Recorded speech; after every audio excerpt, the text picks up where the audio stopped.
¿Qué hay por detrás? ¿Qué pasa? ¿Las chinas se están occidentalizando y están posponiendo la maternidad? ¿Están poniendo quizás en primer lugar un desarrollo profesional o personal, como vemos que sucede, por ejemplo, en países envejecidos en el continente europeo, que dicen, bueno, no, primero la carrera, después después la familia, después me caso, y cuando ya quieren ser madres, están casi sobre el filo biológico de la maternidad, 35, 40 años. Bueno, ¿qué pasa en China? Lo vamos a averiguar enseguida. Sí, porque realmente llama también la atención cómo se pueden sentir los ciudadanos de China frente a la limitación que te imponen en tu país para determinar cuántos integrantes de tu familia puedes llegar a tener. Ya estamos en comunicación con Carla Oliva, coordinadora del Grupo de Estudios sobre China y Argentina, analista internacional, especialista también en política de China. Buenas tardes, Carla. Pablo Vicente, Gabriel Pulvirenti y Belén Martínez, te saludamos. Gracias por estar con nosotros. Buenas tardes a todos ustedes. Gracias por invitarme. Estamos desarrollando esta información, algo muy importante para toda la población de China, sobre todo en este anuncio que se dio a conocer, que van a permitir que las familias puedan tener hasta 3 hijos. ¿Qué opinas al respecto? ¿Se esperaba una determinación como esta? Sí, se esperaba hace tiempo que China está flexibilizando, como bien anunciaron ustedes, la política de control de natalidad, porque tiene un grave problema de envejecimiento de la población y porque se combina con esto que también mencionaban, que las mujeres chinas cada vez postergan más la maternidad. Si tienen hijos, tienen un solo hijo, no desean tener más hijos. Tiene que ver con las posibilidades de acceso a la educación, con las posibilidades económicas de las familias. Entonces es un grave problema que está enfrentando el gobierno chino desde hace mucho tiempo. Esta política de control de la natalidad, que en parte le permitió a China situarse en el lugar que tiene en el mundo hoy, está siendo vista en este momento como un posible límite al crecimiento económico de China.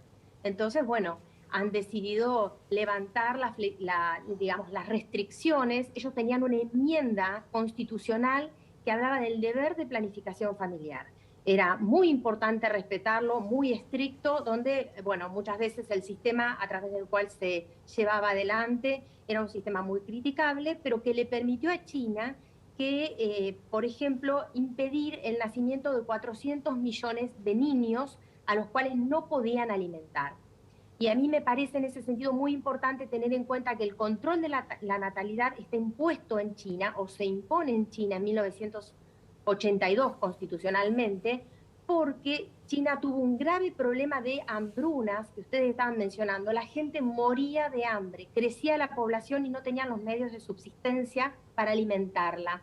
Entonces, esa política que se llevó adelante fue muy exitosa en muchos sentidos, pero también fue muy negativa en otros, y uno de esos aspectos negativos tiene que ver con el tema de la relación entre hombres y mujeres, qué es lo que ocurre hoy. Es un tema muy interesante para analizar el tema de la situación de las mujeres en China y además de la escasez de mujeres en ese país. Carla, y además se suma la longevidad de los ciudadanos chinos con respecto a que avanzan, pasan los años y no hay nuevas generaciones, con la posibilidad de avanzar también en que se siga manteniendo a China como una potencia, como lo que es, teniendo en cuenta el escenario completamente diferente que nos estabas planteando, por lo cual tomaron esta decisión. Hoy por hoy es otra situación la que está atravesando China. Por supuesto, es correcto. Mira, si tomamos los números de 2001 y los números del año 2020, la población mayor a 64 años, que es la que se denomina tercera edad en Naciones Unidas, creció el 4%, mientras que los niños, que son los que van de 0 a 14 años, decrecieron en el 7%. Entonces, hay una reducción de la fecundidad. Las mujeres chinas tienen muy pocos hijos, 1,3%, mientras que el promedio mundial es 2,3%.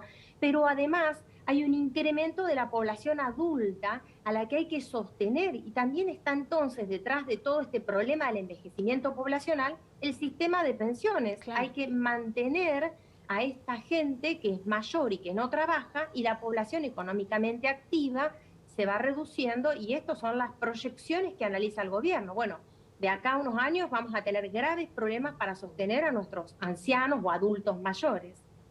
Carla, recién decías que cuando estaba la prohibición de tener más de un hijo se debía justamente a un problema de alimentación, de acceso a los alimentos. Ahora que se permite tener hasta 3, por lo que estuve leyendo y demás, hay mujeres chinas que dicen: a duras penas puedo pagar el alquiler, porque vivir en determinadas ciudades de China es muy caro, y puedo mantener a un hijo, ¿cómo voy a pensar en tener 3? Entonces se suma ahora otro factor que es el económico, además de el anteriormente que era la hambruna, ¿no? El alimenticio.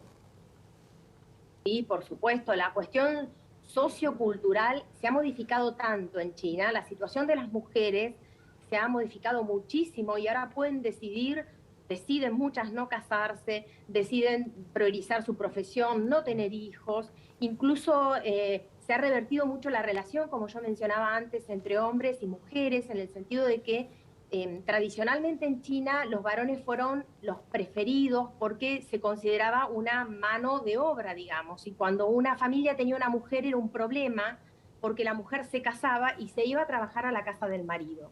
Entonces esa preferencia cultural por los hijos varones hizo que en la década de los 80, cuando aparecieron los diagnósticos por imágenes y se detectaba que el bebé era una mujer, la mayoría de los abortos, más del 97%, fueran de bebés niñas. Eso generó un déficit de mujeres en China. Hoy en día falta una Argentina completa de mujeres en China, para que se hagan una idea. Tremendo. Entonces, ¿qué ocurre? Ahora las mujeres tienen el poder, si se quiere, en el sentido de que el 90% de los solteros son hombres y las mujeres tienen muchos requisitos para decidir formar una familia, incluso para elegir un candidato. Al revés de lo que se decía, que había 7 mujeres por hombre, en China es al revés, hay 7 hombres por mujer. En China, al revés que en nuestro país, por ejemplo, hay una leve mayoría de mujeres, casi el 52% de la población son mujeres, revirtiendo lo que nosotros tradicionalmente conocemos, que la mayoría son varones. Sí, es así como vos mencionabas. Bueno, yo lo que quería decir, como para cerrar la idea de la situación de las mujeres, es que en China había en un momento reality donde las mujeres elegían parejas. Ajá. Y una de las mujeres tenía 2 candidatos entre los cuales elegir. Uno era que le gustaba, pero no tenía dinero, y el otro no le gustaba, pero tenía mucho dinero. Y cuando ella selecciona al candidato, dice: prefiero llorar arriba de una Ferrari que ser feliz en una bicicleta. Wow. Y esa frase quedó y marcó mucho la situación y el lugar al que llegaron las mujeres, y también la situación en la que ahora están los varones, que tienen que tener una casa, un auto y mucho más para lograr empezar una familia con una mujer. Quiero decir con esto, además de que las mujeres no desean tener hijos o no pueden por el tema económico, también está la cuestión social y cultural que se ha modificado con el tiempo.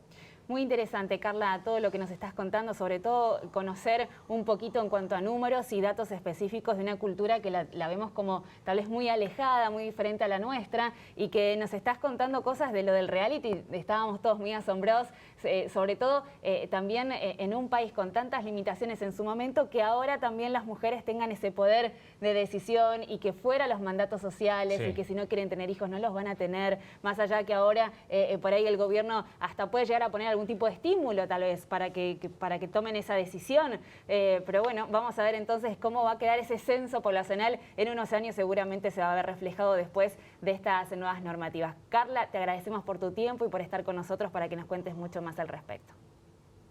Gracias a ustedes. Muy amable.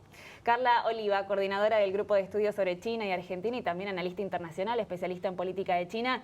Interesante, ¿no? Todo lo que nos contaba sobre todas las medidas que se llevan adelante en China, sobre esta cuestión poblacional y ahora sobre el pedido del gobierno de China hacia todas las familias, diciendo, bueno, ahora sí pueden tener hasta 3 hijos.